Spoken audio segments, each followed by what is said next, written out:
ไม่เจอทำไมเธอต้องเงียบเหงาบ่อยๆไม่จริงไม่เลยยังไม่เคยจะไปหาใครๆที่อยากไปคิดอะไรก็อยากให้รู้เอาไว้ก่อนนั้นแค่จะทำอะไรที่ใจรู้สึกมองไม่ได้เกี่ยวกับตอนนี้เธอต้องทำอะไรที่ใจร้ายตลอดไม่ได้ไม่นานและไม่แค่จะที่ฉันมีไหมก็จะไม่คิดอะไรให้ฉันคิดได้ไหมโอ้จะเครื่องมันแพงไม่ยังไงก็เน็ตกาเสียงมันลงก็ได้ด้วยเสียงห้าสื่อสารไม่ต้องพึ่งนกพิราบแค่คิดถึงทำแค่นั้นฉันก็ทราบจะไปอยู่ตรงหน้าจะไปหาแน่แน่เธอจะอยู่ที่ไหนจะเปิดไซเรนไปหาฉันแน่คิดถึงฉันเอาไว้ไม่ได้อยากถามแต่แค่อยากรู้ว่าเธอยังรักฉันไหมยังได้แค่นี้แต่หัวใจมันเหนื่อยทั้งกายใจเธอวันนี้ไม่เป็นของใครหา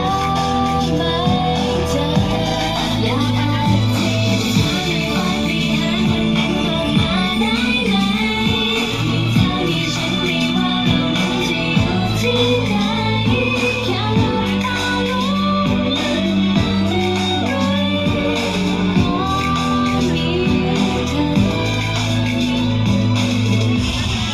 ช่วยดูแลกัน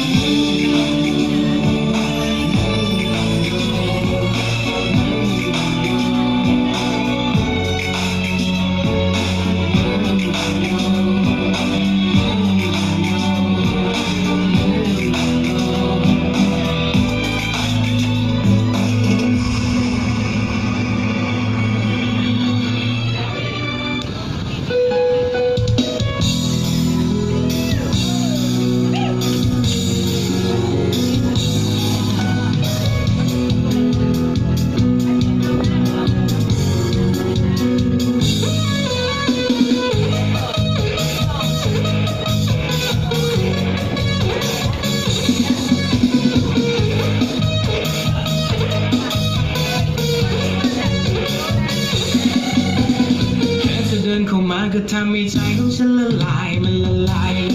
อยากจะกลืนกินเธอทั้งตัวเธอไม่ได้มากับใครใช่ไหมหรือว่ายังไงเธอชอบอะไร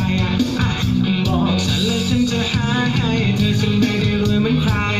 ไม่ได้มีเหมือนใครหรอกแค่อยากจะบอกว่าคนอย่างฉันนั้นมันมีแต่รักจริงๆไม่มีวันมาทอดมาทิ้งให้เธอต้องไปนั่งเสียใจถึงหน้าตาดีๆแต่ฉันก็มีหัวใจของฉันให้เธอไปจนหมดในชีวิตตอนนี้มีเพียงแค่เธอเท่านั้นโปรดอย่าทิ้งขว้างกันจะไม่หัวใจฉันตีโกรธ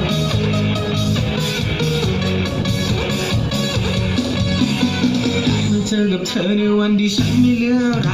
เธอจะรับได้ไหมในวันที่ฉันไม่มีอะไรเหลือเศรษฐกิจไม่ดีบ้านพี่นั้นอยู่ลำบากเปล่าอย่างมากแบ่งเงินทองไม่พอใช้จะมองกันที่ภายนอกหรือมองกันที่ภายในโปรดมองกันที่ใจมองที่ถึงข้างในหน้าตาไม่ดีแต่ฉันก็มีหัวใจของฉันให้เธอไปจนหมดในชี